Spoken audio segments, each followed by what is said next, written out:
So, Mr. Aronsson, tell us about, if you would, explain to us the difference between a hybrid, a plug-in hybrid, and then a pure electric car. Okay, a hybrid, you've seen the Toyota Prius hybrids. Yes. Cars they've been out on the road for several years. Yes. A hybrid is a car with a large battery, with a large engine and a small battery. Okay. And when you start up the hybrid car, the engine comes on and continues to operate throughout the driving cycle. So the engine is always on. Okay. The battery assists the engine on acceleration and passing, hill climbing. But the battery does a minor job in the car. The engine does most of the work. The engine is on all the time. But the engine, during acceleration, the engine is at its most inefficient stage and produces more pollution during that acceleration period than at any other time. So the battery kicks in on acceleration and helps the motor, and that cuts down on the pollution and the inefficiency of the motor. The battery has taken over for that short period of time. So therefore, the emissions from a Prius car are much, much lower, and the miles per gallon higher because of the fact that you have two sources of power. But remember, in the hybrid, the engine is on all the time, 100%. Now in the plug-in car, such as the Silver Volt, when you start up the car, you're running on batteries only, not engine.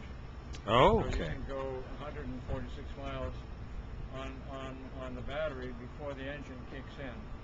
So in the plug-in car, you have a large battery and a small engine. In the hybrid, you have a large engine and a small battery. In the hybrid, the engine is operating all the time. In the plug-in car, the engine only comes on after the battery has done its initial work. In our case, 146 miles. In the case of some cars out there that are being discussed, 40 miles. And in the case of the... Now the pure electric car has no engine at all, whereas the hybrid has an engine, the plug-in has an engine. The pure electric car has no engine and operates either on batteries only, and there are several cars like that. For example, the Tesla car in California operates on batteries only. But in order to extend the range and to give you better performance, you can add a fuel cell to that battery. And if you do that, then the range is extended from, let's say, from 200 miles to 500 miles by adding the fuel cell. Because the fuel cell charges the battery. Now the Tesla car has to be recharged periodically, whereas if you have a fuel cell in a car like that, why you'd never have to recharge, because the fuel cell will keep the battery charged at all times. So you'd be totally independent of foreign oil. Completely independent. So in reality... And independent of the grid. Of the grid as well.